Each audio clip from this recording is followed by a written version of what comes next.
Hello everyone, it's Jean from the Inky Owl Studio. Today, this video was prompted by a question from one of my subbies, Lisa Wagner, and she wanted to know what kits I was going to use for making my upcoming sewing journal.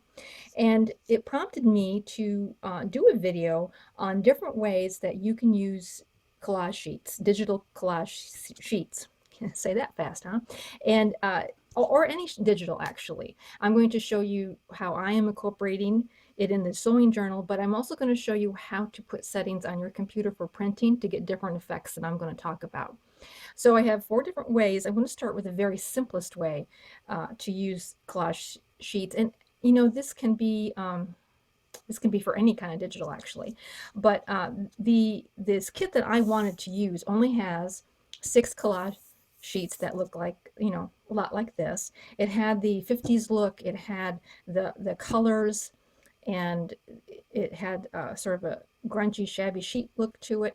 It had everything I wanted. I had a hard time finding a complete kit in the sewing journal that was not a lot of vintage, which I just didn't want to do that. I wanted to do the mid-century.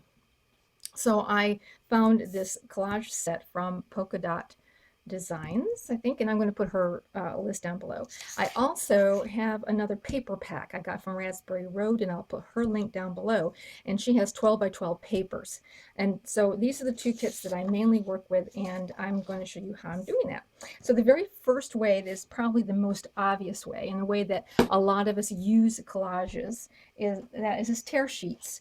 So you know, it would just be tearing off a section and decorating your page. Very simple thing to do. And actually, you could have a plain blank journal with nothing but tea stained paper and spread out a couple of collage sheets throughout the whole journal, and you have some continuity, not having to you know, necessarily have a whole kit. So not only do pages, but of course, you know, tear off sections to do your tags. Okay, so this is the easiest, simplest way that, and it's probably the most common way that many of us use collage sheets. Now, the second way, though, I want to talk about, and that is reducing the size of collage sheets to create ephemera. So to do that, I am going to go to my computer. I'm going to show you how I set my print settings. Now, I have a Microsoft Picture Manager, and I have JPEG prints, and that's what I'm working with. PDFs are a little different. You can reduce sizes by percentage. It's a lot more experimentation, but I'm not going to do PDFs. I'm just going to concentrate on JPEG downloads.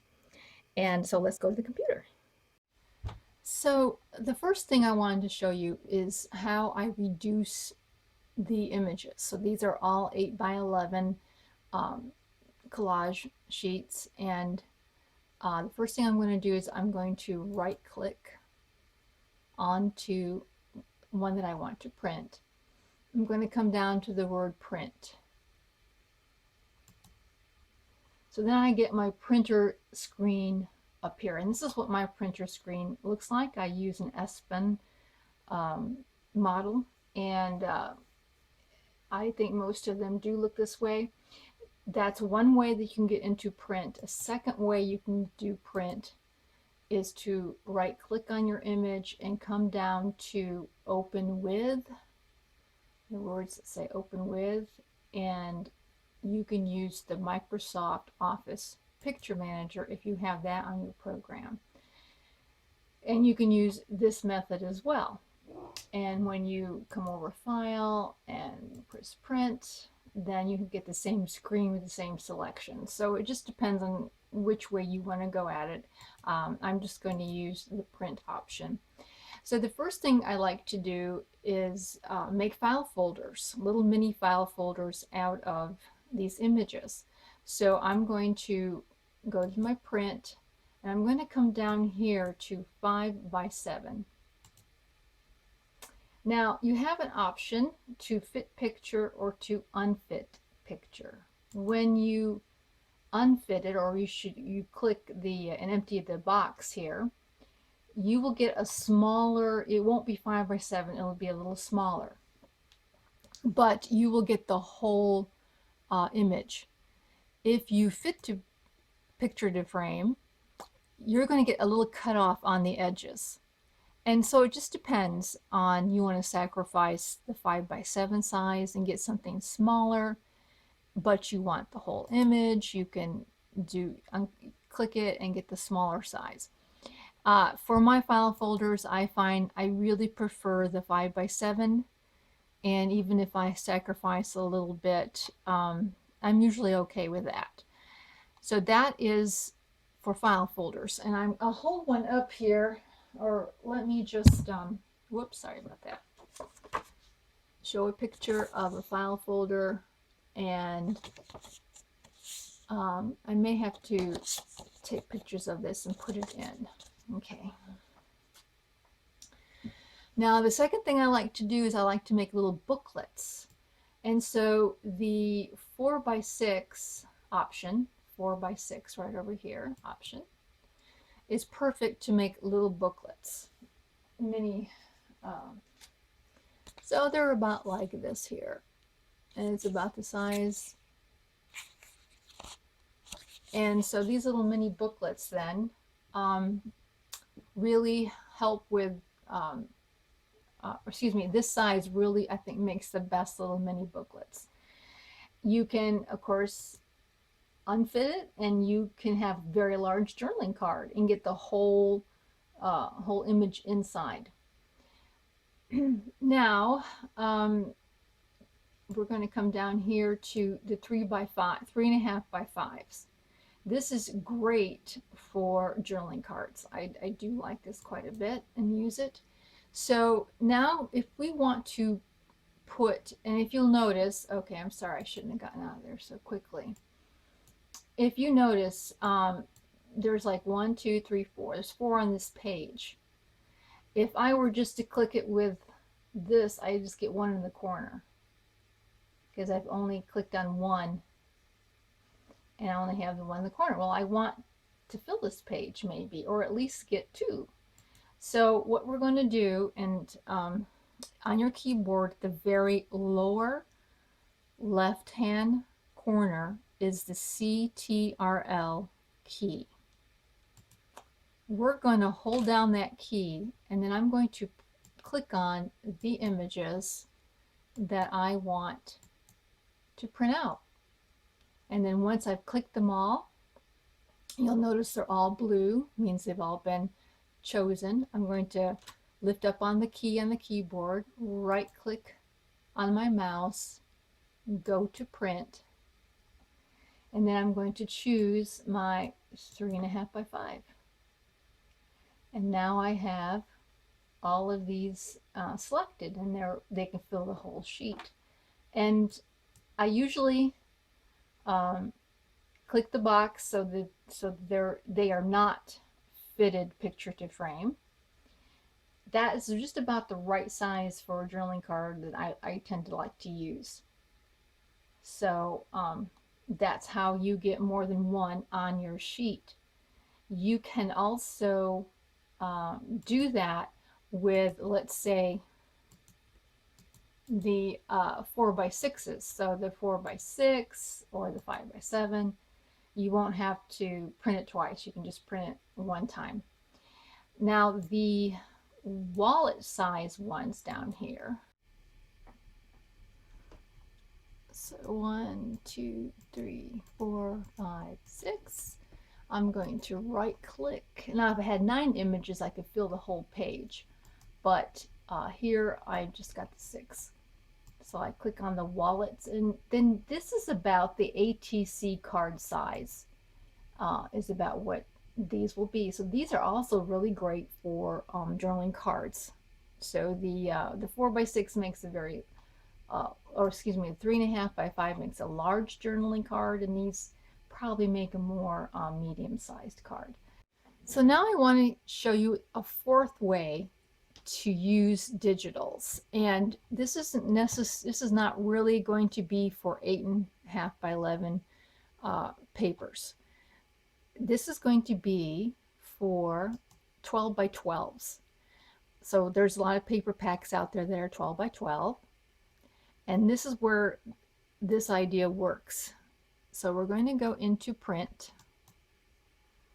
and And I'm going to come down here and I'm going to choose the 8x10 option size.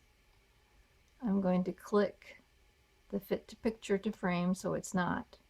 And when I do, I get a TN size print, or very close to it. It ends up being 10, or divided in half be 5, so it ends up being like an 8 1/4 by 5-inch printout. So it's kind of a fun thing to do. Now it won't work, again, as I say, with 8 1/2 by 11s, but it will work with a 12 by 12s. So that is what I've done. Here, let me do this page here. This page might be more, you might see this better. So this actually is a collage page, but it's an 8 by 12 collage page. And so yeah, so now this has been reduced to a TN size. So that is just sort of a little fun aside that you may or may not be interested in, but it's something worth experimenting with. So I'm going to stop here, and I'm going to go over to the desk. And so that is how I'm making these different printouts and digitals. I am only familiar with my settings on my computer and printer. You may have to experiment with yours. Remember that when you experiment with printing, it's always prudent to print on draft setting and use like scrap paper or typing paper or paper that's not expensive. And I always recommend you do that when you are experimenting with different sizes, just to see how it's going to perform, or if it's the size you want or the look you want. So just just remember to do that. And here's just the 4x6, and this is the size of the little booklet. Okay, now you could do a 3 1/2 by 5 and make an even smaller booklet, but I like this size. And here's the file folder. This is the 5x7 file folder, and I just cut off a little bit for the tab, but you could put your own tab on it and experiment with that as you like. So that's that. Now I'm going to talk about the 5th way. And the 5th way has to do with printing, not necessarily sizing. And that is, oh yeah, and here is the 8x10 setting, and this is how it came out for me. This, what I'm going to show you now, is not necessarily sizing. It has to do with printing. I like to double print, and I think double print is so much fun. And what I do is I choose either the standard, I choose a print quality or the amount of ink that's just under the high or best. On mine it's standard. I don't know what yours is labeled, but it's not the highest, it's not the best, it's one underneath that one. So I like to print with one print, and I usually choose something that has some lines in it that's not real busy. This is a perfect one here, and it has a lot of space in between. You can see there's a lot of blank space in it, right? And it's not a busy floral, it's not a collage sheet, it's just a real basic. Sometimes you can get sheets that just have lots of numbers on them, or something that's like that. And then I print a second time with a more decorative sheet, and I also choose the standard or the not the best one. And if you can see, the first one is showing through a little bit, just enough for interest. And the digital I printed over it also has some blank spaces in it. You see right in here, it was sort of like these florals were on sort of a light, either a white background or very light cream background. So it kind of allows the first layer to show through. So you make like a whole new sheet. And it's, if you don't know how to do Adobe Photoshop or anything like that to create your own papers, you can do it this way, and this is very fun. And so that was the 5th way I wanted to show how I often use digitals. So I think that is basically all I wanted to show you, and thank you so much. I hope this was clear. I hope that it made some sense to you. And I'm working on this sewing journal, and I should have it done in a few days.